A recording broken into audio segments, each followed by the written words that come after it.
Good day. I'm happy to welcome all of you. I'm Olga Tamanova and the Media Center Ukraine in Ukraine Forum. We are beginning our work. This is the 9th year of the war and the 112th day since the beginning of the full-scale invasion. I thank all the journalists who are helping us to say the truth about this war. So today our team has prepared for you the following briefings. At 12 p.m. We'll have online Konstantin Humeniuk, who is the chief surgeon of the Armed Forces of Ukraine, and we will be speaking about the unique military surgeries which are heroically done by our surgeons. And just now we will be speaking about digitalization of the national legacy of digital projects of culture during the war, and our speaker is Anastasiia Bondar, Deputy Minister of Culture and Informational Policy. Anastasiia, let us begin with the digitalization of cultural legacy and heritage. What is that and why now? Please, the floor is yours. Hello, everyone.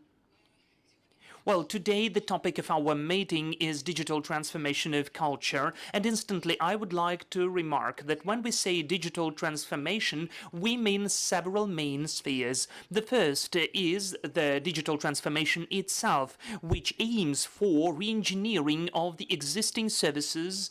The second is directly the digitalization itself, that is the of cultural objects and cultural values, and the third is cultural online objects, projects like online museums or informational portals. I will mention an example. If we speak about the re-engineering of services, that is when we just change the procedure of registration and paper accounting, for instance, transformation into the e-accounting. In the second option, we digitalize all of the available exhibits in the museums or in the libraries, and at the third level, we create the websites where in the structured form we show whatever we have already digitalized.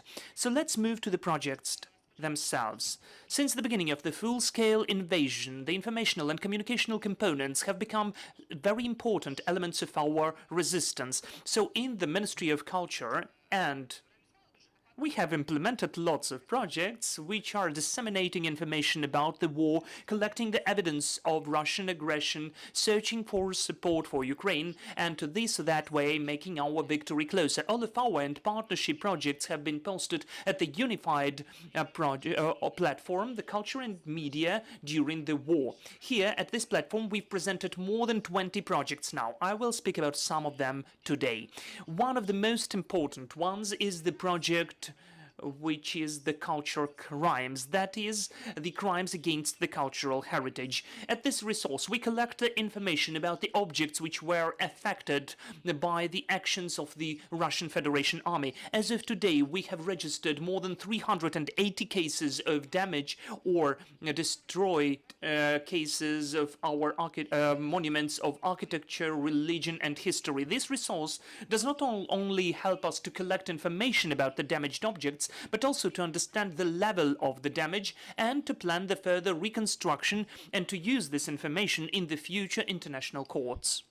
The next project of ours, which I'd like you to get acquainted with, proves that culture and creativity survive under any conditions. This is the project of the poetry of the free people or liberated. Those are the works which were created during the war or were dedicated and committed to war. We also understand that the war inspired some creativity, thanks to which we see the pain, the sadness, and also the hope for our victory. As of today, we have approximately 20,000 of poems and our portal. Each of them is already the part of the history of our people. So, of course, we would like to preserve all of this heritage for the future generations. So I invite all of you who has some talent to create poems, please join this platform and provide us with your works. The next project has the name of My War.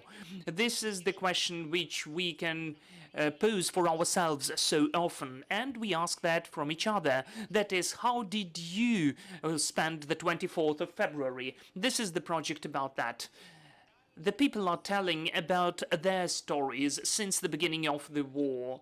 I mean, the beginning of invasion. They're sharing their worries and emotions about war, and each of us, of course, has his or her own story. Someone was woken with the explosions, someone had to move from their place, even more than once, not for the first time. We understand that 8 years ago, some of the people had to leave their homes for the second time already. So now at the portal, we have more than 5 million views. And this resource is so popular among the international foreign journalists. We have given the opportunity to translate these stories in more than 70 foreign languages. So I do encourage my colleagues, journalists, to popularize those stories, because this is kind of a very nice initiative to tell the world how it used to take place. One more important sphere: during the first weeks of the full-scale invasion, the world media issued more than 500,000 articles with the topic of Ukraine.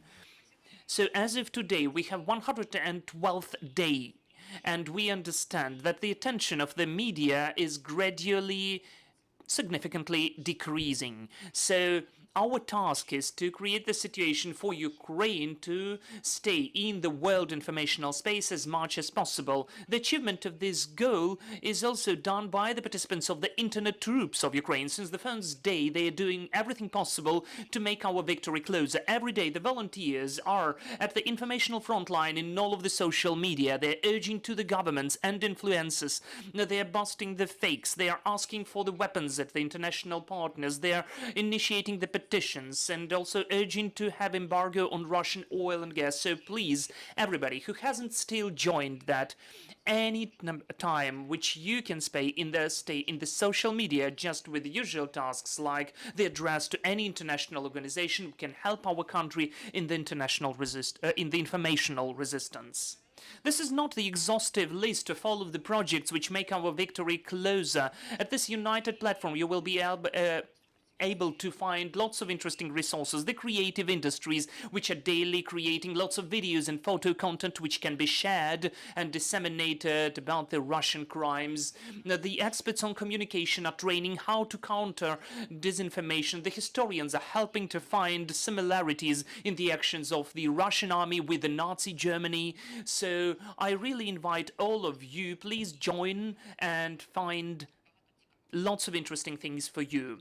Besides the new projects which have been founded since the full-scale invasion, we are going on working on the projects which used to be existing before, but now they are getting really relevant. So now I'd like to move to the digital transformation and preservation of cultural heritage. As of today, the cultural heritage is now damaged, and in lots of cases it's lost. We understand that in lots of the cities we can see the targeted attack against Ukrainian culture and our identity. The losses are separated in two blocks: the physical damage of the buildings, which are the cultural heritage which cannot be moved, and also the objects of the moved cultural heritage, like museum exhibits, archive, library exhibits. They can be either partially damaged or totally destroyed, or at some of the occupied territories they're just taken away from our country.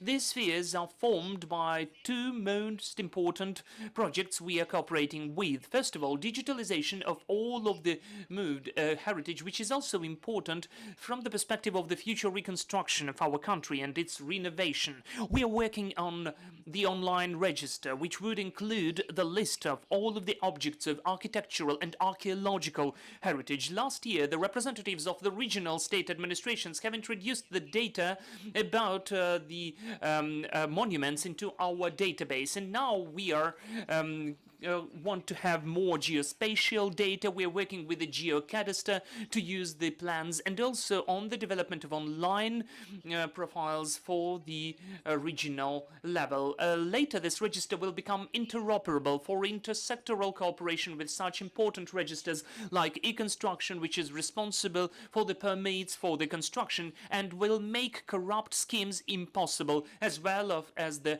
piles of papers in the sphere of chaotic development and construction. Still, we understand that our wish to reconstruct the buildings should not lead to chaotic construction. We need to pay attention to the objects of architectural legacy which is close to us. If we take an example of Kharkiv city, now it is the semi-destroyed city. We have lost lots of important historical monuments and architectural ones, and of course when we want to get quick renovation, we should pay attention to the historical artifacts which should stay in this city. The second important project is in the Eregister of the Museum Fund of Ukraine. As of today, we have approximately 12 million of museum values. The most important problematic is that all of the cards of these objects are preserved in museums themselves, only in the paper way. And so we would like to create the online register where the museums will be able to integrate the data about the art objects themselves, which are restored or have been lost, for instance, unfortunately. According to the approximate estimates, in the E-way, only 10 or 15% of museums have the E-format of registering. If we speak about 12 million of museums, it's not enough. And also, the implementation of this project will give us the opportunity in the National Search Museum to get to know what's stored in each museum and some of the main information about all of the exhibits. Because of the full-scale invasion, approximately 30 museums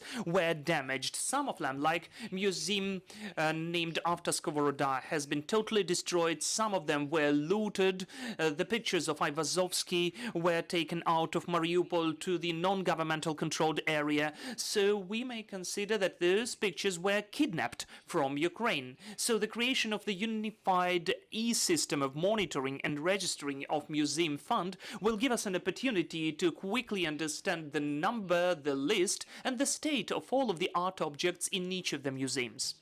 Our idea, in fact, is to transform the infrastructure of the legacy into the e-platform of management of the national legacy for the opportunity for the operational access towards the information, analytics, reporting, and monitoring of the state of Museum Fund. Besides that, we are working on the creation of the registered of material, cultural heritage, art, craft system, the national system of categorization for our libraries and lots of other projects. About the international cooperation, I'd like to mention that in the implementation of all of these and other projects for the preservation of cultural heritage, we get support from lots of international partners who offer not only financial help, but also they consult us and share their own experience.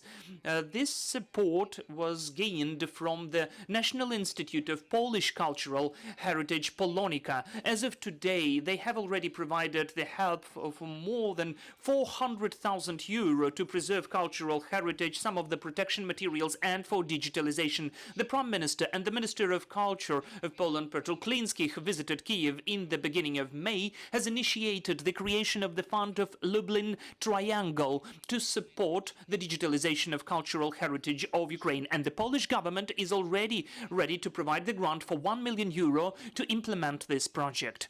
Daily, also the Latvian delegation of technical experts came to Ukraine who are helping Ukraine to register the crimes against the cultural heritage objects. With the help of the 3D land lasers and scanners, they have conducted the detailed diagnostics of the damaged buildings and consulted about the necessary interventions.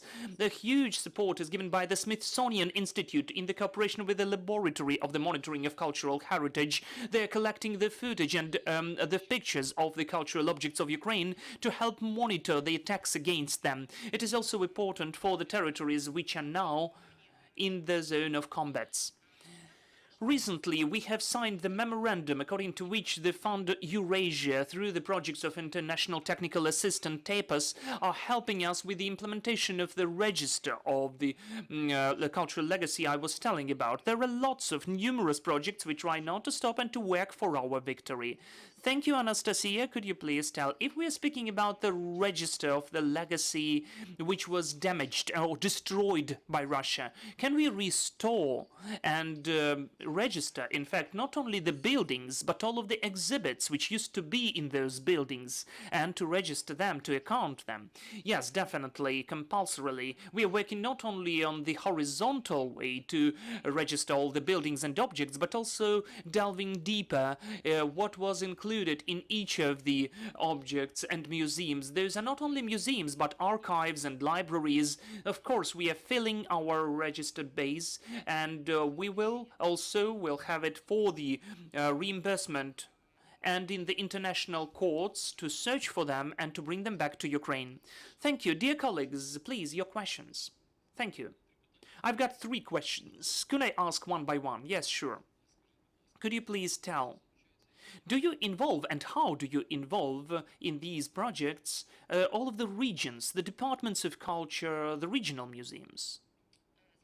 Well, of course, they are involved. If we're speaking about the legacy, buildings and heritage of buildings, in the end of the last year, we have collected, thanks to the regional state administrations and Department of Culture, all of the information about the monuments which cannot be moved, because this information is stored in the regions only, in the oblasts, so the ministry, to accumulate it, has to collect it. So all of this work of the regional representatives to fill this register, and also the next step will be verification of this data, because we do understand that we can verify the addresses, the geolocations, and lots of parameters for that, to upload that to the register and to have the coincides